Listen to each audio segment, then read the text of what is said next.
It's terrible that after 50 years it is behind closed doors. In a decision that would quietly fracture the inner structure of the monarchy, King Charles III delivers a stunning directive inside Buckingham Palace.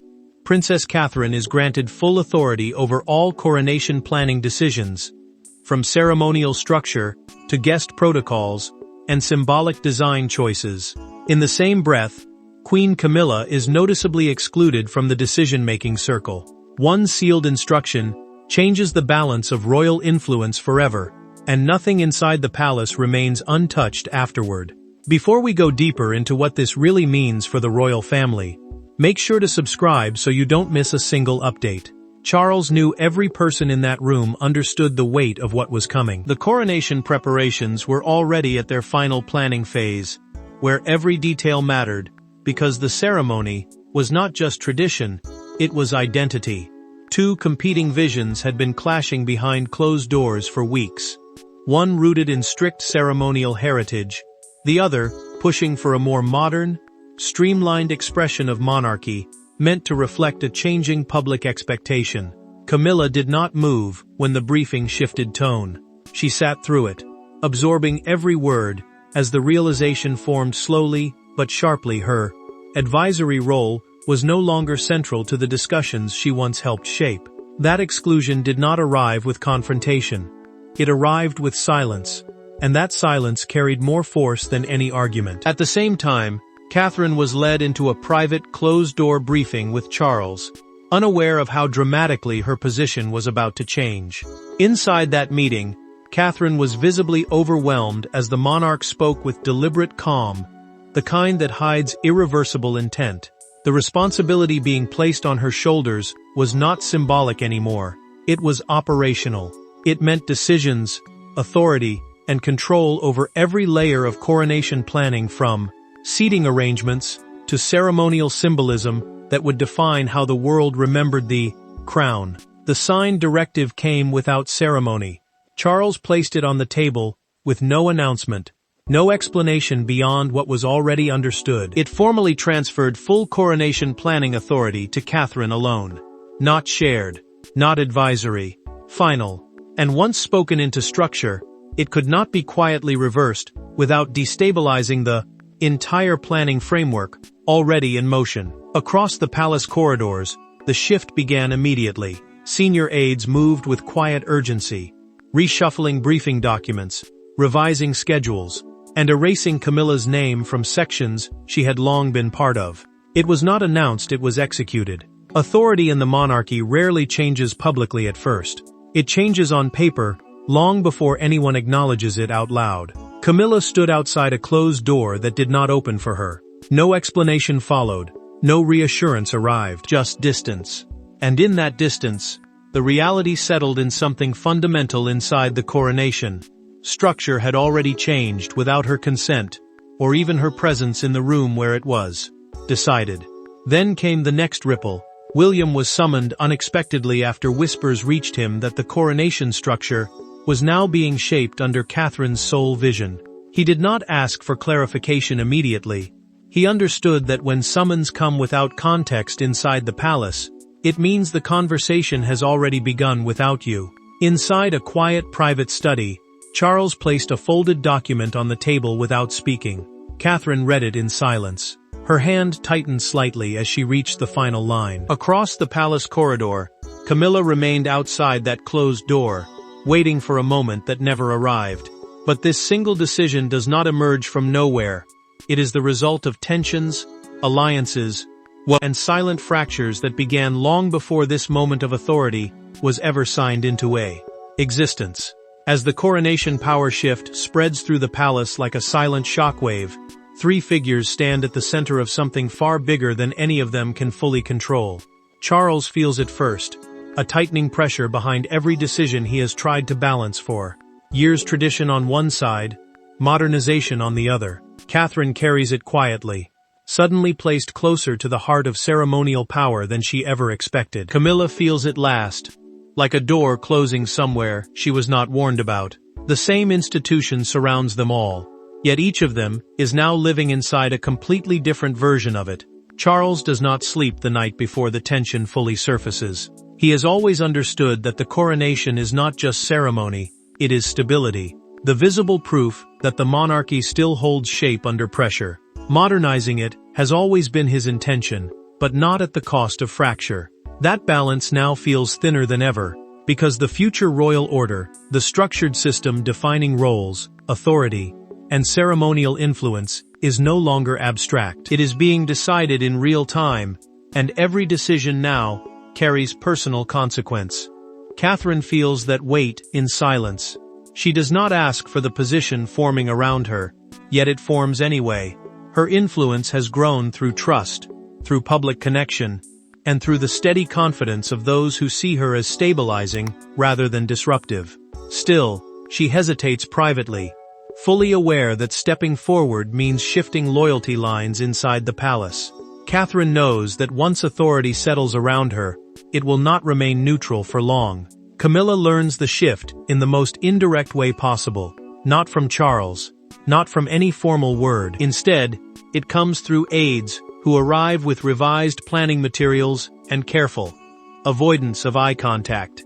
Her name is missing from final coordination notes for upcoming coronation meetings. She asks once.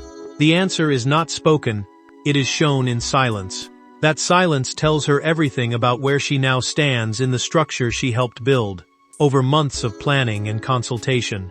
William watches all of it unfold without interruption. He does not challenge it openly, but he sees the pattern forming with clarity. The coronation structure is no longer distributed evenly among senior voices. It is narrowing, slowly but unmistakably, around Catherine's influence. And William understands what that means for future authority inside the monarchy, even if no one is saying it aloud yet. Charles carries the emotional strain privately. He knows the decision-making process is reshaping more than schedules, it is reshaping relationships. The equilibrium inside his family, already delicate under public pressure, now risks permanent distortion. Every adjustment intended to strengthen the coronation's clarity is also shifting personal standing within the institution itself. Catherine feels that shift in the smallest moments. A paused conversation, a shorter briefing, the way certain voices hesitate before addressing her directly. She accepts responsibility outwardly, but internally, she understands the cost. Acceptance of authority always comes with quiet resistance elsewhere, and that resistance is already beginning to surface in ways she cannot ignore. Camilla sits alone at a long table in a planning room. A stack of coronation drafts rests in front of her, thick with revisions she once helped shape. One by one, aides remove folders from her reach, without explanation. No confrontation follows. No apology is offered. She does not speak. She simply watches, as her space in the process is slowly taken away, piece by piece. William receives a brief, quiet notice that a private meeting has been arranged between Charles and Camilla. No agenda is provided. No context is offered, only timing, and in the absence of explanation, he understands the real message.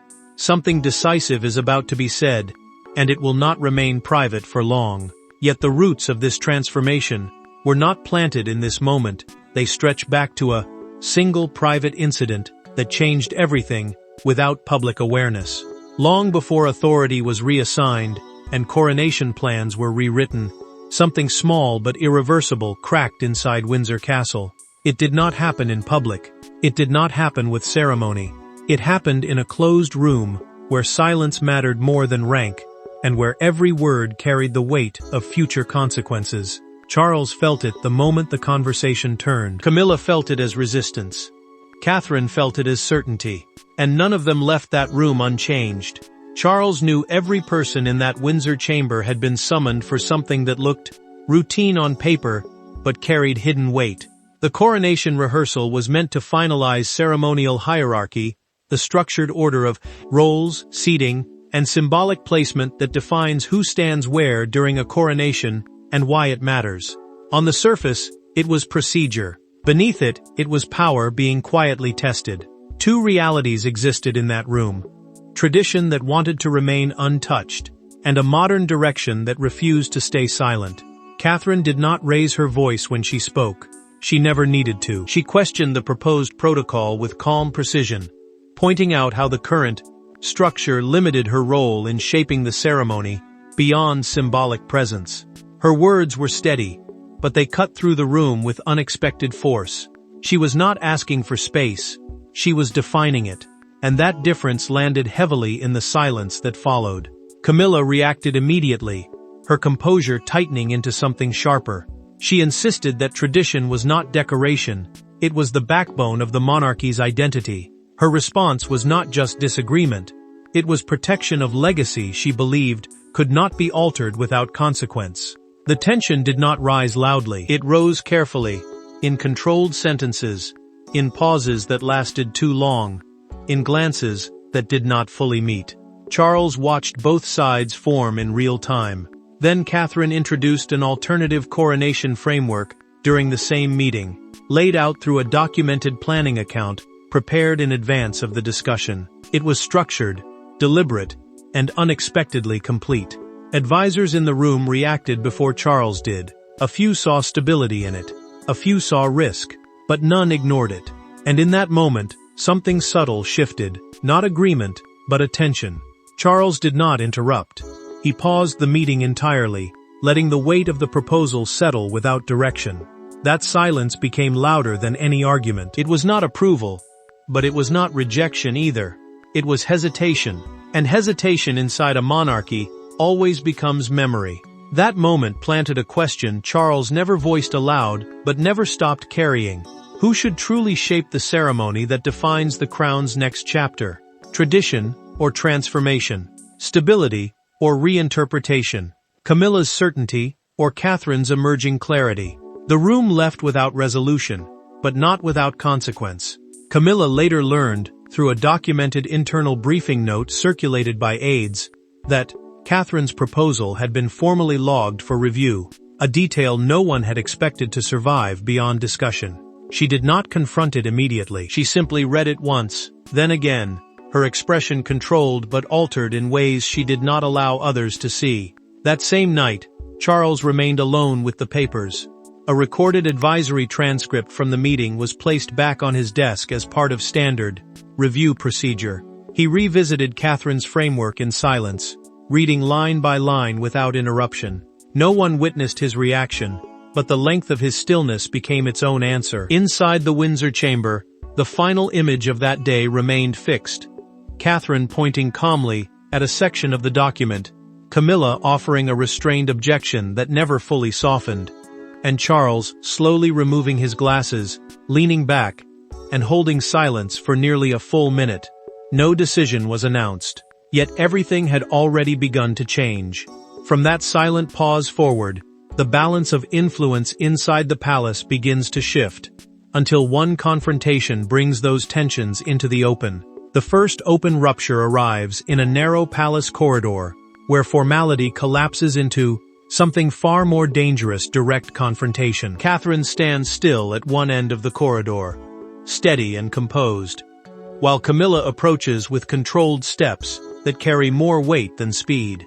No aides, no buffer, just two senior royal figures facing a shift that neither of them can ignore anymore. The coronation drafts have already been revised behind the scenes, and everyone inside this palace feels the pressure of decisions moving faster than communication can follow. Charles knew confusion had already started spreading through senior planning teams before he even reached the corridor. Internal communication delays had fractured the usual rhythm of updates, leaving departments unsure whose instructions now carried final weight. The coronation draft's formal documents, outlining ceremony structure, roles, and symbolic placements, were being edited in real time without unified oversight. That uncertainty created a vacuum, and in that vacuum, authority begins to feel like it belongs to whoever speaks last. Catherine does not raise her voice. She never needs to. Her presence holds steady as she asserts responsibility over the ceremonial structure, not as an abstract influence, but as an active decision-maker. She speaks with clarity, not emotion, but every sentence carries the weight of someone who understands that authority is no longer shared in the same way it once was. Catherine is not asking for validation. She is operating within a system that has already shifted around her. Camilla listens, but the restraint on her face tightens with every passing moment. She senses it before it is fully spoken, that her role is no longer central in the way it once was. The revisions do not just adjust planning documents, they reposition influence itself. Camilla holds her composure, but the effort is visible now, not hidden. What she once helped shape is moving forward without her voice in the room where final direction is set. Charles enters without announcement, arriving in the middle of a conversation already in motion. He does not interrupt. He watches first. That silence is not absence, it is assessment. Charles understands what operational authority means in practice. It is not symbolic approval anymore, but direct control over execution. Catherine's role has crossed that line, and he sees it in how others respond to her without waiting for confirmation elsewhere. The conversation sharpens when Catherine calmly references revisions already being implemented across planning teams. It is no longer theoretical. It is active. Camilla responds with controlled resistance, but even her objections land differently now, as if the structure beneath them has already shifted. Charles does not correct either of them. He simply absorbs the reality forming in front of him. Camilla's composure fractures only slightly when she realizes the deeper truth that authority has moved beyond discussion into function. Catherine is no longer being consulted as part of a hierarchy. She is directing parts of it. And that difference changes everything about how each sentence in this corridor now lands. Charles remains silent, but his presence becomes the weight neither of them can ignore. Catherine notices him first, but does not acknowledge him immediately. Camilla senses him second, but her focus does not leave Catherine. The corridor feels narrower, not physically, but emotionally, as if every step forward now carries consequence. Catherine finally places a folder on a small table between them. Camilla reaches for it, then stops mid-motion, as if something invisible halts her hand. In that moment, Charles steps fully into view. No greeting follows. No interruption breaks the tension. The silence stretches until Catherine speaks again, measured and steady, as if continuing a sentence that was never paused. Camilla turns slightly toward Charles, her voice low but direct, as she requests a private meeting immediately after this exchange ends. Not later, not scheduled. Now, the request lands without drama, but its timing makes it heavier than any argument before it. But the true control over the coronation is not determined in arguments, it is determined by those who hold institutional authority behind closed doors. Behind palace walls, the coronation is no longer drifting on tradition alone. It is being rebuilt in silence, one decision at a time. Charles knows the weight of what is forming before anyone dares speak it aloud. The monarchy is not reacting anymore. It is recalculating, and every recalculation carries a cost that cannot be reversed once set in motion. Charles knew every advisor in that internal review understood the stakes. A formal assessment had been ordered to evaluate coronation planning efficiency, a structured examination of how decisions are distributed, how authority flows, and whether too many competing voices are slowing execution. On paper, it was administrative. In reality, it was a question of control. Because in a coronation, control is not decoration, it is definition of the crown itself. Catherine's position had not risen by accident. Her growing public presence had already reshaped how people outside the palace responded to her, and that influence was now echoing inside it. She had become a unifying figure in moments where fragmentation risked public trust. That mattered more than anyone admitted aloud, because the monarchy does not only survive through tradition, it survives through perception, and perception was already shifting toward her steadiness. Charles feels that shift in private, and it weighs heavier than any formal document. He wrestles with the implication of sidelining long-standing influence structures that have defined royal planning for years. Nothing about it feels simple. It is not rejection of the past, it is the uncomfortable realization that the past may no longer be enough to carry what comes next. And that thought does not leave him once it arrives. Camilla feels it in a different way, slower, quieter, more isolating. Advisory invitations that once arrived routinely now stop without explanation. No confrontation follows. No official notice is needed. Absence becomes the message. And that absence builds a space around her where influence used to sit. She notices every delay, every missing inclusion, every silence where her voice once mattered. The internal report finally reaches its conclusion without ceremony.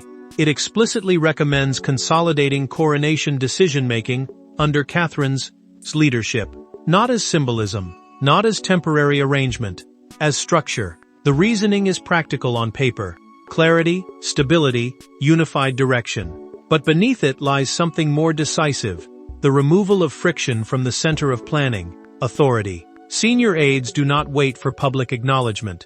They begin implementing the recommendation quietly, adjusting workflows, redirecting approvals, and aligning briefing structures around Catherine's role before any formal announcement is made. Authority inside the palace rarely waits for permission. When momentum becomes clear, it simply moves. Charles reads the report alone at his desk.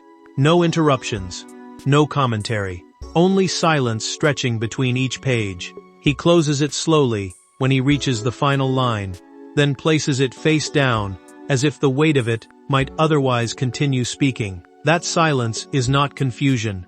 It is recognition of direction, already chosen by circumstances larger than any single voice. Across the palace, Catherine receives a brief message delivered without ceremony. You will lead final ceremonial decisions.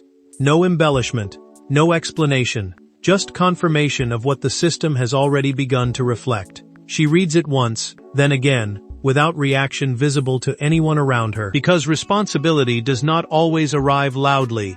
It often arrives quietly and fully formed. Camilla does not receive a message.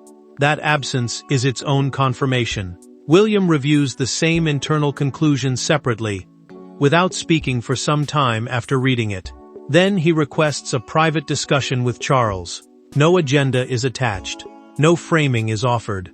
The request itself becomes the signal that this is no longer an administrative adjustment. It is a family-level turning point. Charles sits still after the request arrives, because he understands what it means when even silence inside the family begins asking for conversation. And once authority begins shifting in practice rather than theory, consequences arrive faster than anyone inside the palace is prepared for. As Catherine begins exercising her newly granted authority, the palace does not react with noise, it reacts with structure changing in real time. The coronation is no longer a distant plan. It is a system being actively rewritten. Meeting schedules shift overnight. Briefing groups are rearranged without warning. Entire sections of ceremonial preparation suddenly operate under new direction, and everyone inside the institution feels the ground subtly move beneath them. Charles knew the coronation planning teams would struggle the moment directives began, arriving from a single, centralized voice. The administrative restructuring, the formal reorganization of departments responsible for ceremonial coordination and protocol execution, was not announced as disruption. It was presented as efficiency. But efficiency in a monarchy always carries a second meaning: consolidation of control. And consolidation changes who gets heard and who gets left behind. Camilla feels that shift first, not through announcement, but through absence. A revised schedule arrives through her office, clean and precise, with entire sections no longer including her name. No explanation follows. No apology is offered. She places the document down carefully, as if any sudden movement might break the illusion that this is temporary.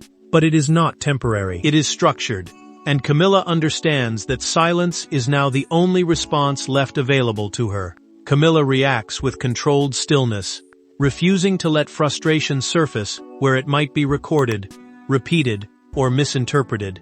She reads the revised schedule once, then again, her expression tightening only slightly as she confirms what cannot be denied. Her influence is no longer embedded in the process she helped shape. It has been removed through procedure, not confrontation. And that makes it harder to challenge without destabilizing everything around it. Catherine feels the pressure differently, not as loss, but as weight.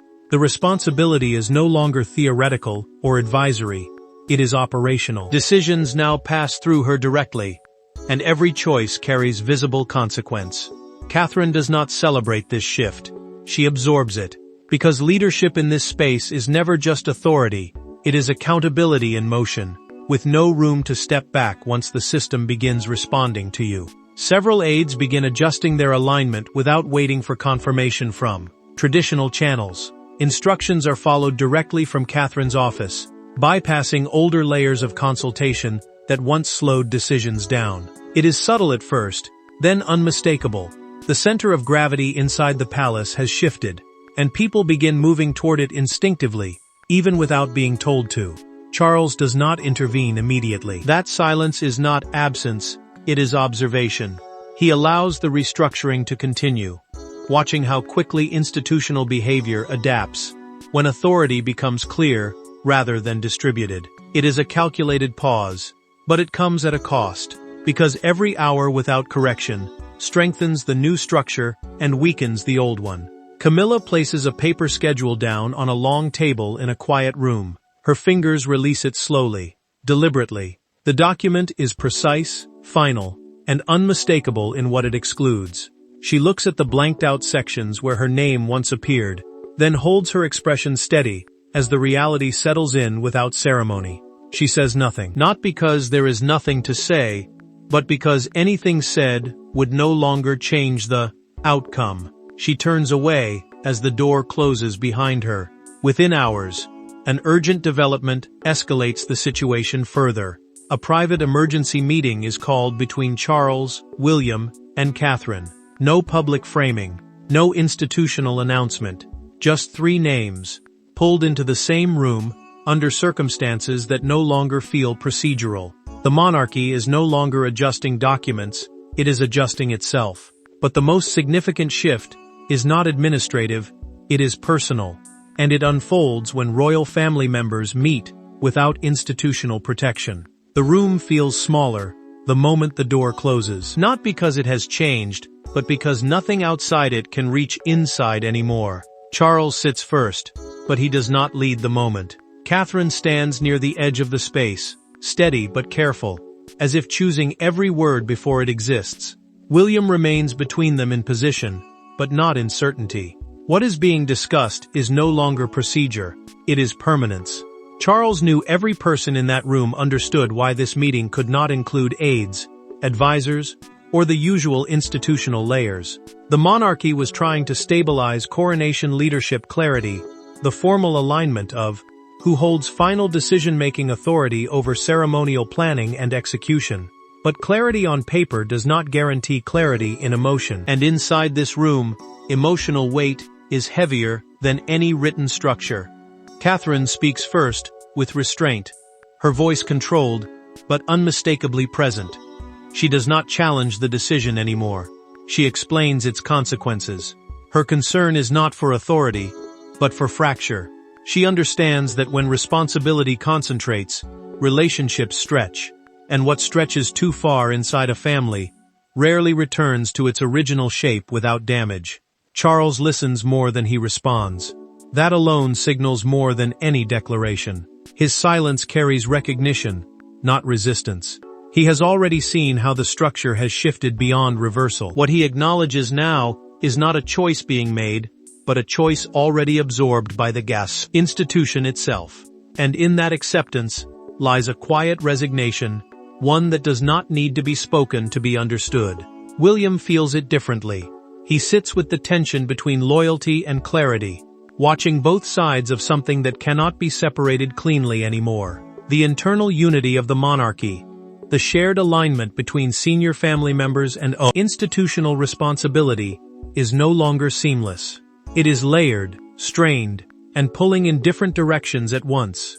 And William realizes that once unity becomes conditional, it cannot be fully restored without cost. Catherine lowers her voice slightly as she continues, then stops mid-thought. Not because she is uncertain, but because she recognizes the weight of what has already been accepted in the room. Charles responds with a single nod. No debate follows it. No correction, just acknowledgement. That nod is not agreement alone, it is confirmation that the direction is set. William exhales slowly, looking down at the table for a moment longer than necessary.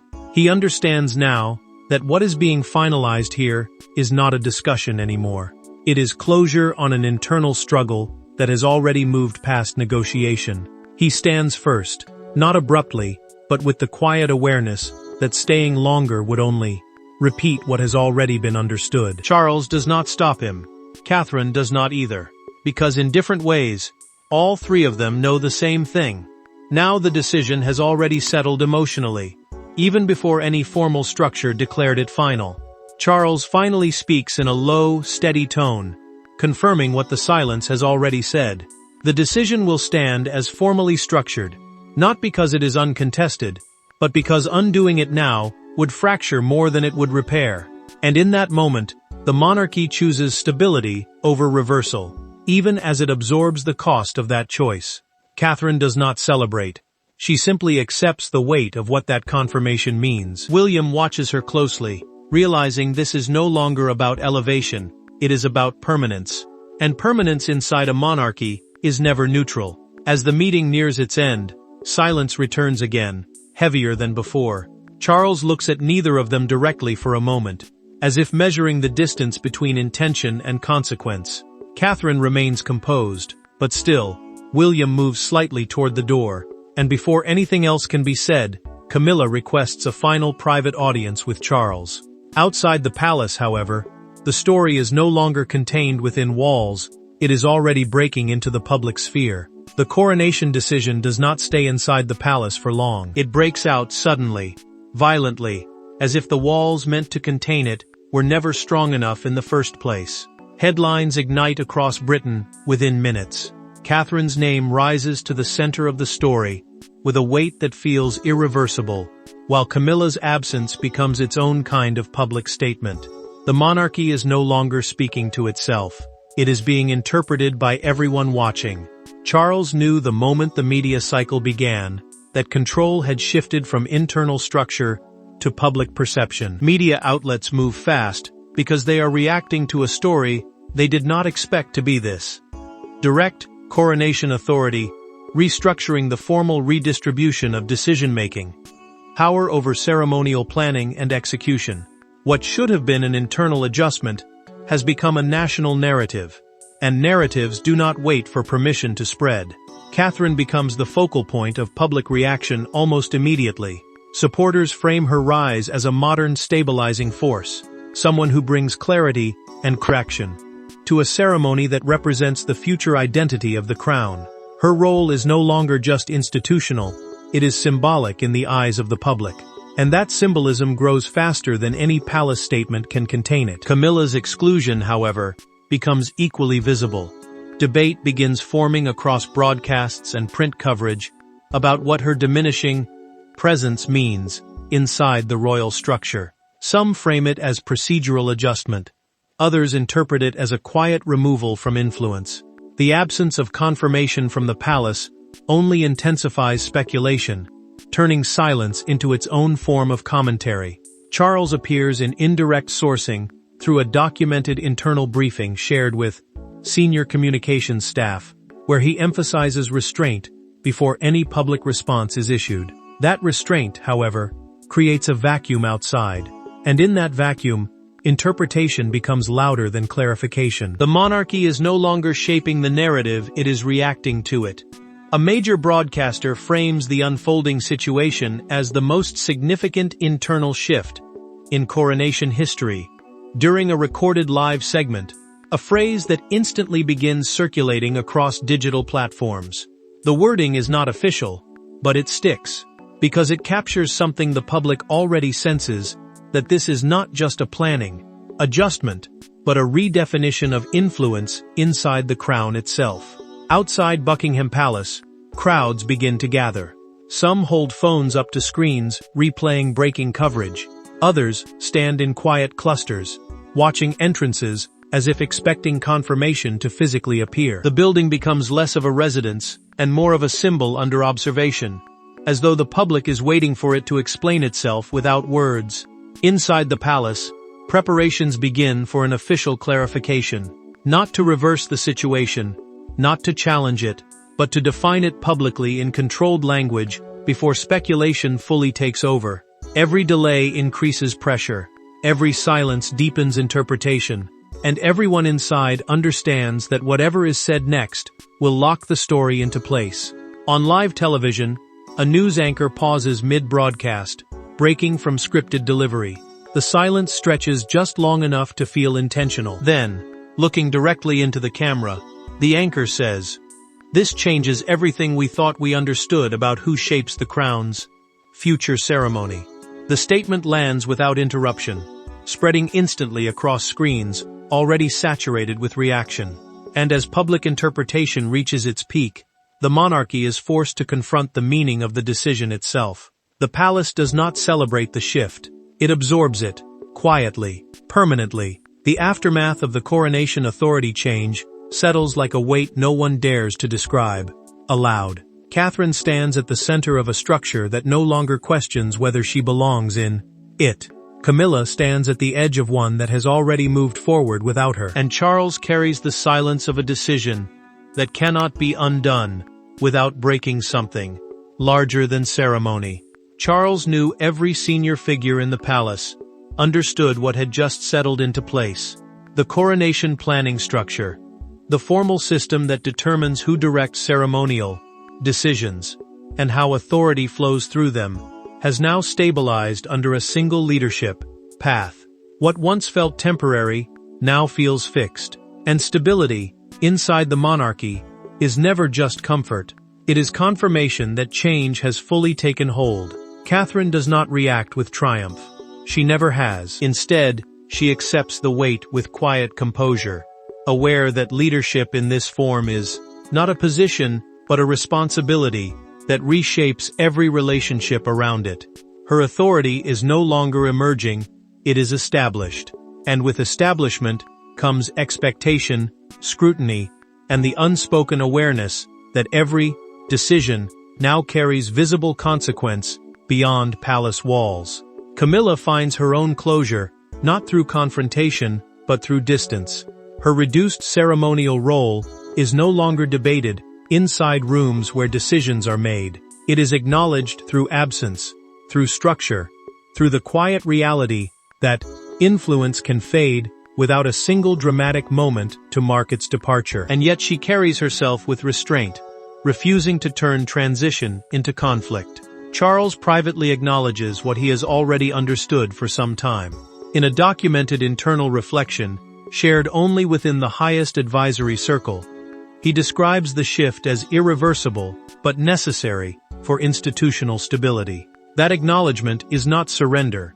It is acceptance that the monarchy evolves not by preference, but by necessity, when pressure and expectation align beyond tradition alone. William watches the new structure settle without interruption. He does not intervene, because intervention is no longer required. What he sees is a monarchy that has adjusted itself into a new equilibrium, one where authority is clearer, but relationships are more defined by consequence than familiarity. And he understands that clarity always comes with cost, even when it brings stability. The final formalization of coronation planning now rests within Catherine's established leadership. Institutional roles have been clarified across departments, removing ambiguity that once created tension between competing voices. The system is no longer shifting. It has shifted, and what remains is simply adaptation to that reality. Charles places a final document into a sealed folder. No ceremony marks it. No announcement follows. The act is simple, but final. He closes it slowly, as if acknowledging that certain chapters do not end with resolution, they end with acceptance of what they have become. Catherine stands beside him for a moment, silent, composed, fully aware of what the moment represents. Then she turns and walks away, not away from responsibility, but deeper into it. Camilla remains seated for a few seconds longer, staring into space that no longer holds her role in the same way it once did. Then she rises, quietly, and exits without speaking. This moment does not end in conflict, it ends in acceptance. A monarchy once defined by tradition alone now moves forward under reshaped authority, where influence has shifted, Roles have been clarified, and a new equilibrium quietly takes hold. And in that silence, the crown does not break it, simply changes hands of direction. Thanks for watching. Please don't forget to like and subscribe, and we will see you in next one.